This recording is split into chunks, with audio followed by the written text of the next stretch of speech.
एक वीर पायलट की अदम्य जंग, जिसमें सिर्फ एक चाकू से अपहरणकर्ताओं और भूत प्रेतों के खिलाफ अटूट साहस का प्रदर्शन किया गया। क्या यह एक रहस्यमयी दंतकथा है या सदियों पुरानी सच्चाई का जीवंत अनुभव? कहीं अन कहीं बात हिंदी हॉरर स्टोरी। रात के सन्नाटे में जब आसमान पर गहरे नीले बादल छाए हुए थे, एक पुरानी हवेली के समान सुनसान हवाई अड्डे पर एक अजीब सी खामोशी थी। उस समय के पायलट कप्तान आरव अपने विमान में अकेले उड़ान भरते हुए एक रहस्यमयी सन्नाटा महसूस कर रहे थे। ऐसा लगा मानो कोई अदृश्य निगाह उन्हें देख रही हो। क्या ये हवा में कोई गूंजती चीख है?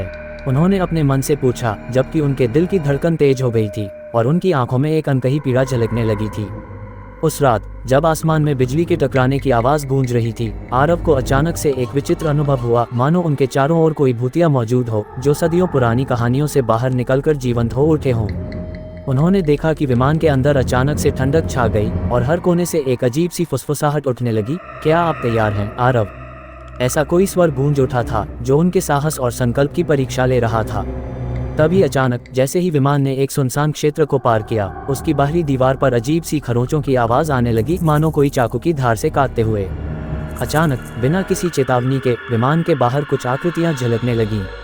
अपहरणकर्ताओं का एक गिरोह जो वर्षों से इस भूतिया हवेली और उसके रहस्यों से जुड़ा हुआ था, विमान के चारों ओर घूमने लगा। यह क्या हो रहा है?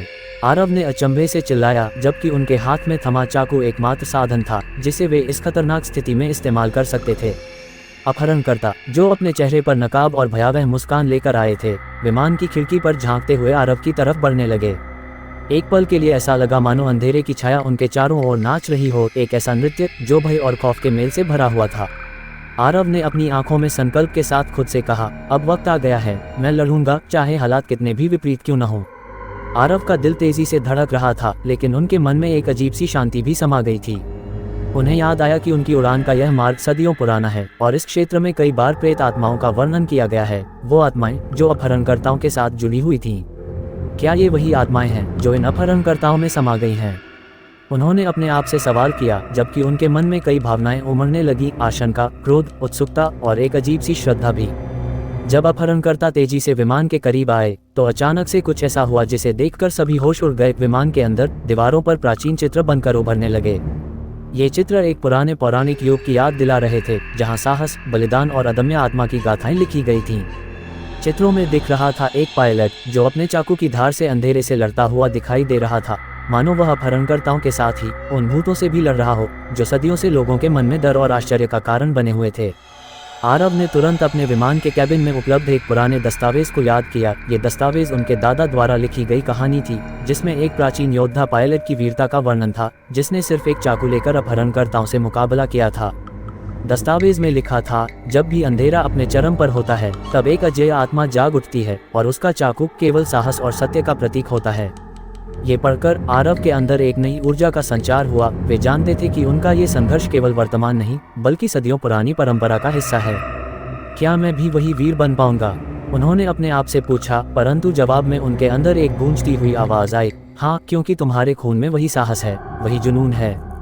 तभी अपहरणकर्ताओं के मुख से डरावनी हंसी गूंज उठी। क्या तुम्हें लगता है पायलट साहब कि एक चाकू तुम्हारे लिए काफी होगा? उन्होंने आपस में एक दूसरे को घूरते हुए कहा, जैसे मानो वे स्वयं उस प्राचीन युग के दानव हों। आरव ने बिना किसी झिझक के अपने हाथ में चाकू कस लिया और एक गहरी सांस लेते हुए उन्होंने निर्णय किया कि अब उनके लिए पीछे हटने का कोई विकल्प नहीं है।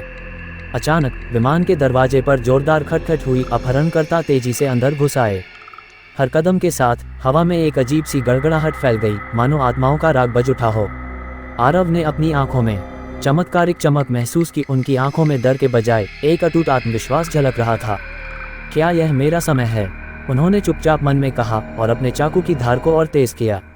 पहले हमले में आरव ने एक अपहरणकर्ता के हमले को चाकू की धार से रोक दिया। उसका चेहरा एक क्षण के लिए बदल गया और उसकी आंखों में भय की चमक देखी गई। क्या ये सचमुच हो रहा है? अपहरणकर्ता ने अचरज में पूछा, लेकिन जवाब में आरव की तेज आवाज गूंज उठी, हाँ, मैं तैयार हूँ और आज रात तुम्हारा अंजाम तय है। जैसे जैसे संघर्ष गहरा होता गया, वातावरण में अजीब सी ऊर्जा दौड़ने लगी। हर वार के साथ मानो अतीत के भूत आत्मा की छाया उड़ान भरने लगी हो।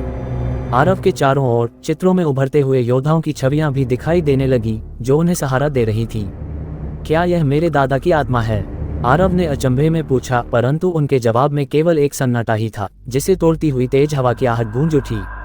जैसे जैसे लड़ाई का ताप बढ़ा, अपहरणकर्ताओं के बीच भी दरारें पड़ने लगी। उनके मन में अब भीड़ के अंदर छिपे भय का संचार हुआ। कुछ ने तो अपनी आंखों में देखी गई आत्माओं को देखकर झटके में अपने हथियार गिरा दिए और कुछ ने तो भागने की कोशिश की। क्या ये सच्चाई है या केवल हमारी कल्पना? किसी ने हताश स्वर में पूछा, लेकिन जवाब में केवल आरव का साहस भरा क्रीड़ा स्वर आया, मैं यहाँ हूँ और मैं तुम्हें रोकूंगा। जब एक एक करके अपहरणकर्ता गिरने लगे, तब आरव ने महसूस किया कि यह केवल एक शारीरिक लड़ाई नहीं थी, बल्कि एक मानसिक और आत्मिक संग्राम था। उनके चारों ओर मौजूद भूतों ने मानो अपने भूतपूर्व योद्धाओं की आत्मा को जागृत कर दिया हो, एक अदृश्य शक्ति के रूप में प्रकट होना शुरू कर दिया। क्या तुम तैयार हो? एक प्रेतात्मा की गूंजती हुई आवाज ने आरव के कानों में फुसफुसाया, आज रात तुम्हें ये सबूत देना है कि सत्य, साहस और विश्वास ही जीत की कुंजी हैं। आरव ने बिना किसी झिझक के उस आवाज का सामना किया। उन्होंने अपनी तलवार की तरह चाकू को घुमाते हुए कहा, मैं तैयार हूँ। यदि तुम मेरा साथ दोगे तो मैं तुम्हें अपने अंदर समेट लूंगा और इस अंधकार को हमेशा के लिए चीर डालूंगा। जैसे जैसे लड़ाई अपने चरम पर पहुंची, आरव के मन में कई यादें तैरने लगी, बचपन की कहानियां, दादा की कहानियां और उन कहानियों में छिपी हुई वीरता की चमक। वह याद करने लगे कि कैसे उनके दादा ने भी एक बार इसी तरह के संघर्ष का सामना किया था, जब एक भयावह अपहरणकर्ता दल ने उनकी रियासत पर आक्रमण किया था। क्या यह एक इतिहास दोहराने वाला मौका है? आरव ने गहराई से सोचा, या फिर यह मेरे लिए एक नई चुनौती है जहां मुझे अपने अतीत की विरासत को जीना है। वह समझ गए कि यह लड़ाई केवल अपहरणकर्ताओं के खिलाफ नहीं थी, बल्कि उन आत्माओं के खिलाफ भी थी जो सदियों से इस दुनिया में अंधेरे का निर्माण कर रही थी। उनके अंदर एक नई ऊर्जा का संचार हुआ और उन्होंने अपने चारों ओर देखे गए भूतों की छाया में भी साहस की चमक देखी। क्या तुम सब भी तैयार हो? उन्होंने प्राचीन स्वर में पुकारा, मानो उन आत्माओं को साकार करने के लिए ये रात हम सब की होगी, हमारी जीत, हमारा सम्मान और हमारी आत्मा की शुद्धता का प्रतीक। लड़ाई अब चरम पर थी। हर वार में भावनाओं का उफान था। अपहरणकर्ता, जो अब डर और पसीने से तरस रहे थे, उनकी आंखों में अब आत्मविश्वास की चमक गायब हो गई थी। आरव ने अपनी चाकू की धार से एक एक कर उन्हें अलग किया, जैसे किसी कारीगर की कला हो। वह हर वार में अपनी कला का परिचय दे रहे थे। क्या तुम मुझसे सीख सकते हो? आरव ने चिल्लाते हुए कहा, क्या तुम्हें पता नहीं कि यह चाकू केवल एक हथियार नहीं है, बल्कि सत्य और साहस का प्रतीक है? उस एक क्षण में जब एक अपहरणकर्ता ने आरव पर वार करने की ठानी, तो अचानक एक भयानक ठंडक ने पूरे विमान को घेर लिया, मानो सदियों पुरानी आत्माओं ने अपना अस्तित्व दिखा दिया हो। आरव की आंखें खुली की खुली रह गईं और उन्होंने देखा कि अपहरणकर्ता के पीछे से एक अदृश्य आकृति उभर आई थी, एक प्रेतात्मा जिसकी आंखों में सदियों की पीड़ा और अनुभव की झलक थी। क्या तुम मुझसे डरते हो? उस आत्मा ने गूंजती हुई आवाज में पूछा, जैसे कि वह उस अपहरणकर्ता की आत्मा की पीड़ा का प्रतिनिधित्व कर रही हो। उस क्षण आरव ने समझा कि लड़ाई केवल शारीरिक नहीं है, यह आत्माओं, इतिहास और विश्वास का संगम है। उन्होंने एक गहरी सांस ली, चाकू को कसकर थाम लिया और एक बार फिर से उस अपहरण